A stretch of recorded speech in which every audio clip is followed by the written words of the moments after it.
Assalamualaikum sahabat sehat dimanapun Anda berada. Jumpa lagi dengan Dokter Gigiku, channel informasi seputar kesehatan gigi dan mulut Anda. Bagi sahabat sehat yang baru saja menemukan channel ini, semoga video-video dalam channel ini bisa memberikan informasi kepada Anda seputar kesehatan gigi dan mulut yang sahabat sehat butuhkan. Baik sahabat, bagaimana kabarnya? Semoga semua dalam kondisi baik, nggak lagi sakit gigi. Kalau lagi sakit gigi juga jangan khawatir, di deskripsi ada link konsultasi gigi gratis. Silahkan cek deskripsi, atau seperti ini, Anda bisa download aplikasi di Play Store. Ini gratis. Insya Allah saya akan membantu dengan memberikan atau meresepkan obat yang sesuai dengan keluhan Anda. Silahkan di Play Store dan itu gratis ya. Pada kesempatan ini sudah lama saya nggak membuat konten karena kesibukan, dan kemarin ini saya mendapatkan suatu kasus yang menurut saya layak untuk dibagikan. Bukan hanya layak, tapi perlu dibagikan supaya kejadian serupa tidak dialami dan penyesalan juga tidak Anda alami gitu. Kemarin ini saya mendapatkan sebuah kasus seperti di foto ini. Kasus lubang pada gigi anak-anak usia kurang lebih mungkin 10 atau 11 tahunan ya. Jadi pada anak gadis usia 10-11 tahun datang dengan keluhan gigi berlubang, malam sering sakit. Waduh, kalau gigi berlubang dan malam sering sakit ini udah kelihatan ya, malam sering sakit. Malam itu kan gak ada aktivitas. Dengan tidak ada aktivitas, sakit berarti nyerinya pasti sudah masuk di dalam giginya ini. Sudah infeksinya sudah masuk ke ruangan saraf giginya. Kecuali nyerinya kalau pas lagi hanya kena makan atau kena stimuli tertentu, oke, itu masih bagus. Tapi kalau sudah nyerinya malam saat tidak ada aktivitas, nah ini pasti kabarnya sudah kabar buruk. Nah ternyata ketika saya lakukan pemeriksaan dan saya sampaikan ke pasien bahwa ke orang tua pasien, karena ini kasusnya masih anak-anak, bahwa ini gigi permanen yang berlubang, lubangnya kemungkinan sudah mencapai ruangan saraf gigi atau ruangan saluran akarnya. Pasien kaget, orang tua orang tua pasien kaget menganggap bahwa dok ini gigi belum pernah ganti. Dianggapnya bahwa gigi ini adalah gigi susu atau gigi sulung atau gigi anak-anak yang pada akhirnya nanti akan diganti. Tapi ternyata bukan. Jadi sahabat, bahwa gigi kita, gigi anak-anak kita itu yang akan diganti totalnya ada gigi 20 atau 20 gigi. Kalau kita hitung dari depan 1, 2, 3, 4, 5. 1, 2, 3, 4, 5. Atas bawah 20. Nah, gigi ini, gigi geraham pertama ini gigi nomor 6. Dia tumbuh usia 6-7 tahun. Wajar kalau orang tua menganggap, sebagian besar orang tua menganggap bahwa gigi ini masih gigi sulung, karena tumbuhnya memang masih tumbuh di periode anak-anak. Dimana gigi belum pada tumbuh ya untuk gigi permanennya. Gigi ini sudah tumbuh. Dan ini gigi ujuk-ujuk bahasa Jawanya, atau tiba-tiba tumbuh dengan status gigi permanen. Dengan status itu dia tidak memiliki pengganti lagi dan harus bertahan seumur hidup. Nah, akibat ketidaktahuan, jadi kurangnya informasi yang dimiliki orang tua, sehingga lubang ini mungkin sedikit dibiarkan karena nanti lubang nanti akan ganti juga. Atau mungkin karena nggak ada keluhan selama ini jadi dibiarkan. Dan ternyata setelah dilakukan pemeriksaan di foto ini, lebih dalam lagi saya coba bersihkan, ya betul. Bahwa gigi ini di ruang giginya, di ruang mahkota giginya itu sudah mati. Seperti di sini ya, ini sudah mati. Yang berakibat perawatannya pun tidak bisa 1 kali. Jadi pada kasus yang seperti ini, perawatannya ada 2. Yang pertama, gigi ini dipertahankan melalui perawatan saluran akar atau root canal treatment, dan kemudian dilakukan penambalan. Itu perawatan pertama. Perawatan yang kedua ada dilakukan pencabutan. Tapi hampir tidak mungkin dilakukan pencabutan, karena kalau dilakukan pencabutan pasti ompong. Kalau ompong harus diganti gigi tiruan. Dan biaya gigi tiruan dari yang paling biasa itu udah sama dengan perawatan saluran akar. Apalagi yang paling mahal. Paling mahal itu bisa 10 kali lipat dari perawatan saluran akar. Mahal sekali gigi itu. Nah, setelah mengetahui itu, mencoba untuk dilakukan perawatan saluran akar. Bertanya, berapa dok biayanya untuk perawatan saluran akar? Nah, penyesalan di sinilah muncul. Perawatan saluran akar itu tidak murah. Pada gigi yang belakang seperti ini, biasanya dengan 2 akar, kurang lebih 3-4 saluran, harus dibersihkan satu-satu. Untuk perawatan gigi yang proper, yang benar, yang tepat untuk perawatan saluran akar, benar-benar bersih gitu ya di saluran akarnya, nggak hanya asal-asalan, minimalnya perawatannya 1 juta.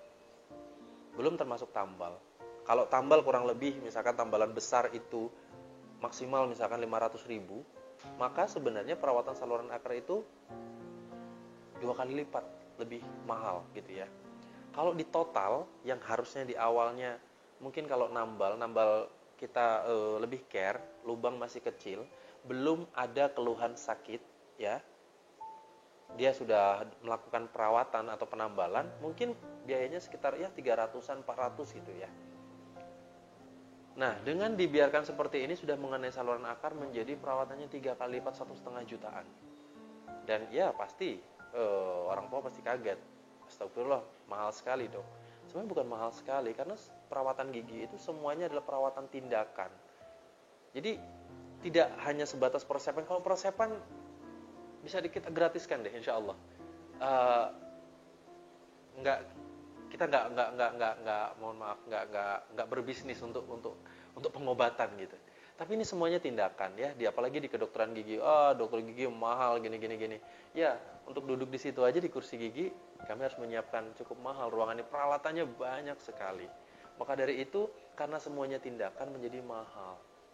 Nah, kalau sudah sampai di posisi ini memang menjadi menyesal, kenapa nggak dari awal gitu ya, dilakukan perawatan pencegahan. Gigi itu pasti rusak. Gigi itu pasti rusak, nggak mungkin nggak rusak kalau kita nggak lakukan perawatan. Kadang sudah dilakukan perawatan rutin pun masih tetap rusak.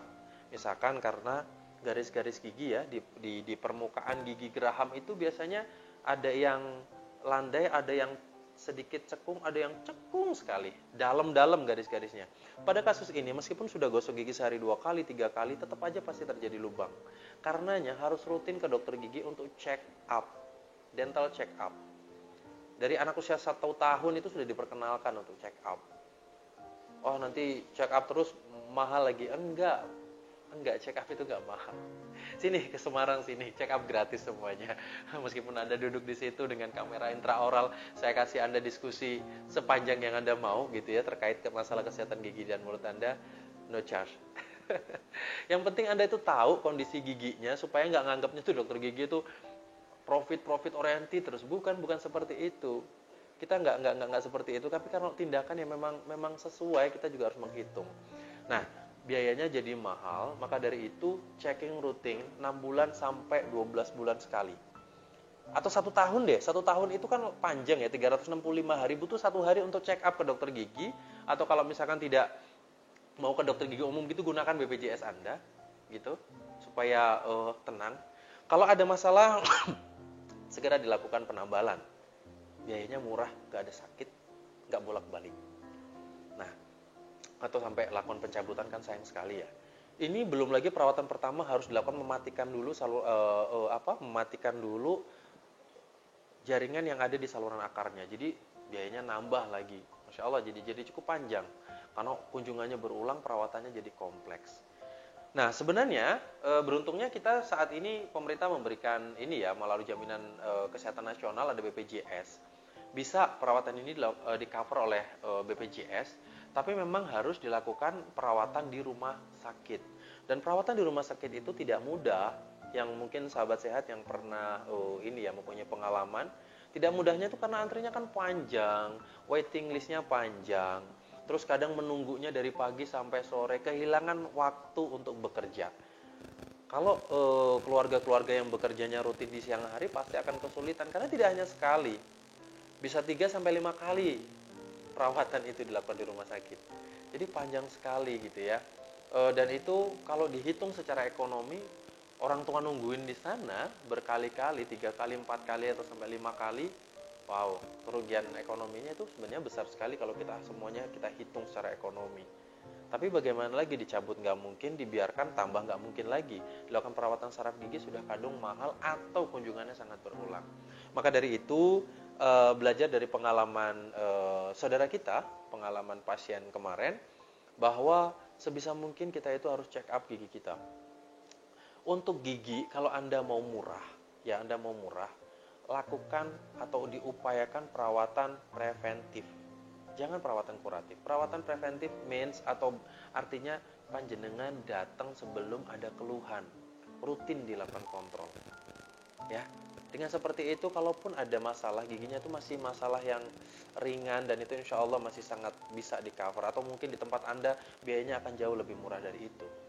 Tapi yang pasti dengan perawatan preventif tidak akan menyebabkan kehilangan banyak hal, entah banyak biaya, waktu maupun sakit, kehilangan kenyamanan untuk melakukan pengunyahan atau melakukan makan, proses makan gitu ya. Makan itu kan sangat penting ya, ngemil atau makan setiap hari itu kita nggak mungkin nggak makan gitu.